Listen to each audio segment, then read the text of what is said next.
Глядите, что сейчас будет. И пацану попишет. Хлеба нет. Ничего.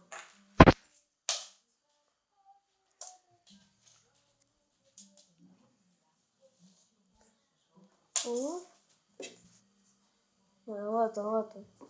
Давай веревку, давай играть. Видишь, я специально это сделал, чтобы с Тимой играть. Это же не вылазит.